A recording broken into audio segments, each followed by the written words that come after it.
programmable guy that goes and watches Olympus Is Falling and believes all this and really thinks you're a hero. G.I. Joe, great American hero. Joe. You don't work for Joe. Joe got taken over. The G.I. Joe command base is run by Cobra. Do you understand that? And I use a child analogy to get through to you because that's your main programming template in North America. They're on record with that. That was all Pentagon directed. You understand? You work for Cobra. You dress like Cobra. You have the tactics of Cobra. You are Cobra. Hail Cobra. You want to be little boys? Or do you want to really join the Republic? They know what's going on at the Bundy Ranch, and they won't even let a police information officer give us any information. That's a bunch of bullshit. It's all these stupid G.I. Joe movies and stuff where the White House is attacked. The White House is run by Cobra. When I went through the process of becoming press secretary, one of the first things they told me was, you're not even to acknowledge the drone program. You're not even to discuss that it exists. It's run by chaos. It's run by Spectre. Special Executive for Counterintelligence, Terrorism, Revenge, Extortion. They run little kids. They run the snuff films. They run the drugs. They run it all. And because you act like a bunch of naive chumps, this whole thing's going to come down on us. Very much concerns me, considering that they have all this bulk ammunition that they're shooting targets of children. Would you like to tell me who it is that is doing this? It is the Department of Homeland Security, sir. Oh, thank you for calling. To every police officer in this country, to every FBI agent, to every Secret Service agent, you work for Spectre. You work for chaos. You work for Cobra. How do they get power? They stage a terror attack using Spectre, using Cobra. Who is Cobra? Arms dealing, drug dealing, money laundering group wearing masks. They wear masks, ladies and gentlemen, because they're the corporate CEOs. And they're manipulating the governments against each other. Cobra runs the Muslims. Cobra runs the CIA. Cobra runs it all. Cobra is real. You can call it whatever you want. Cobra is in control of America. And Cobra says the veterans and the gun owners, they're saying that we're the bad guys. These people who hold themselves out to be patriots are not. They're nothing more than domestic terrorists. That's what Cobra would say. That's what Spectre would say. Go f*** yourself. I'm sorry, thank you. That's what Goldfinger would say, because that's who those people are. I am Supreme Cobra Commander. You call your petty bureaucrats, officials, and authorities. You will kneel before Cobra or face my wrath.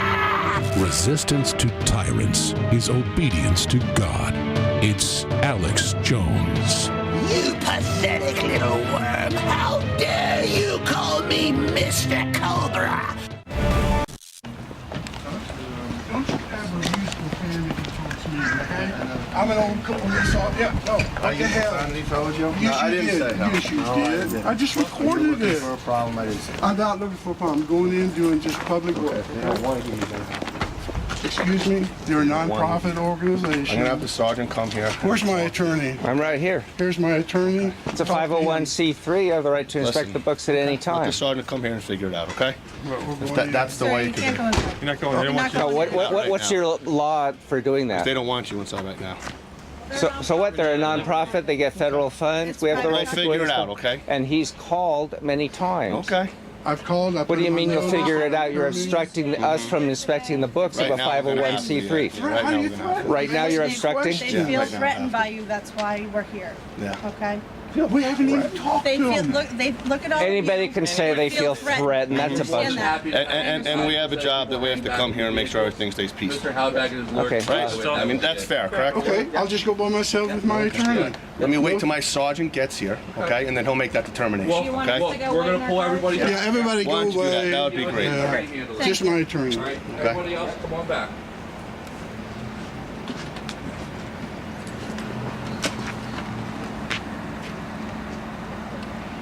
We are polite. We're very respectful. All we want. You weren't is... really polite and respectful to me right away either, okay?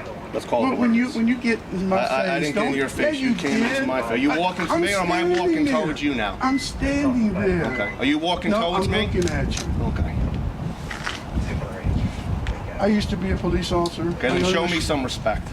Okay. How about the same from I you? will. When you start showing me something, then I'll start showing you something. I could see it. Right? Yeah. I could see it. Okay. Very polite, very courteous. Yeah. Yes. Well, that's fine. That's the way I operate. I hope you do. I do. Okay. We'll have no problems. Yeah. Right? Unbelievable. Unbelievable. My name is Wolfgang Helbig. I'm from Lake County, Florida, a town called Sorrento, Florida. I'm a national school safety consultant. For the last 25 years, I've traveled the country. And you look at me like I'm here today to create a problem. That's the last thing I want to do. You have an incident that happened on December 14, 2012. As tragic as it was, it got national attention, worldwide attention. I was one of the first people in my community to donate money to your cause. Let me tell you something, when tragedy strikes in any community, the first thing you can do is give money, because it takes money to heal. It took me about a week and a half to get over the shock as to what I saw at Sandy Hook. Board members, I contacted the superintendent 2 days after the incident. I offered and extended any help they might need. And because I train people on incident command, this is what I do for a living. And I was offering my help. I sent an email. I have sent emails to each one of you board members. I've contacted the superintendent's office, the director of facility. Ladies and gentlemen, not one phone call back from your district. Not one FOI request that you responded to. You had a man sitting here from the Freedom of Information Act giving you a lesson on what is documents that should be released under public records. And yes, to this day, you have refused to answer phone calls, and you have refused to answer my FOI requests. And you're a public education. Do you not teach character education? You used the word honesty in your presentation. Where's the honesty in this room? No matter how tragic that event might have been, people in America deserve the truth. Because guess what? There isn't a school district in America that wants another Sandy Hook happen in their district, not private or parochial. And ladies and gentlemen, the questions I ask are not offensive to any parent who lost a child that day. They're not offensive to the Connecticut State Police. They're not offensive to anyone. They're such simple questions. Why no trauma helicopters?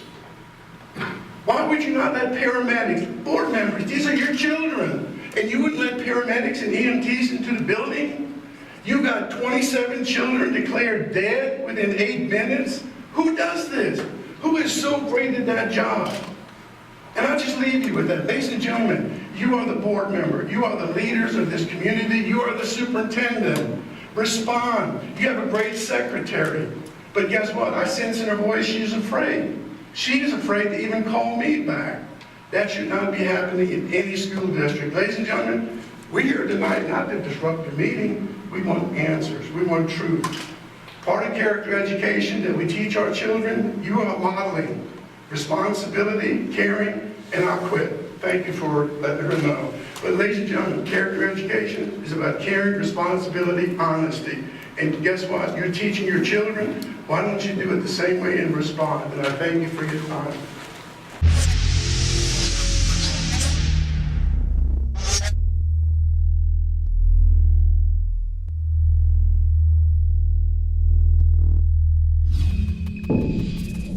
Well, thank you for watching the show tonight. Please continue to help support the InfoWar by becoming a member of Prison Planet TV. Everything we do here, we do because of the support of our viewers. If you go to Prison Planet TV, you can get all of the nightly news, the special reports, the rants, and also our ebooks.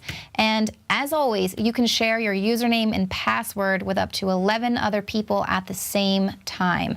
So help us fight the info war. There is a war on for your mind, and we're doing our part here. So thank you guys so much for tuning in tonight, and we'll see you here tomorrow at 7 p.m. Central.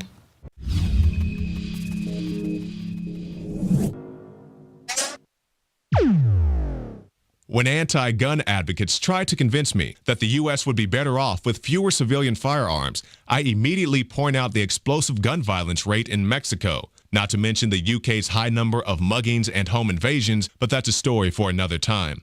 The right to self-defense is gaining popularity in Mexico as citizens are fighting back against cartels. Cartels who attained some of their arms from the Justice Department under Operation Fast and Furious. Even though it's mainstream news that the ATF walked guns into the hands of cartel members, President Obama still tries to convince the citizens of Mexico that the United States' Second Amendment is to blame for the violence south of the border. And we also recognize that most of the guns used to commit violence here in Mexico come from the United States.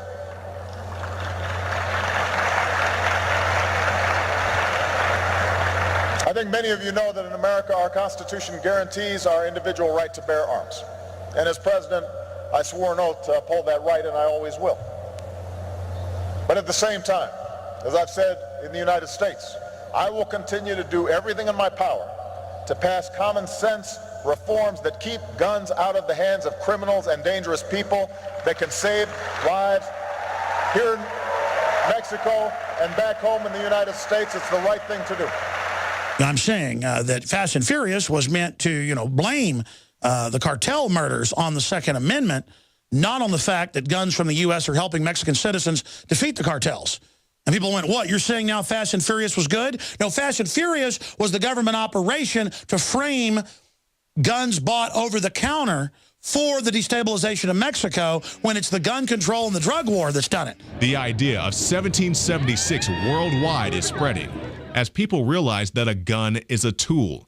In the wrong hands, it can be used for oppression. In the right hands, it can be used for liberation. You can find more reports at INFOWARS.com.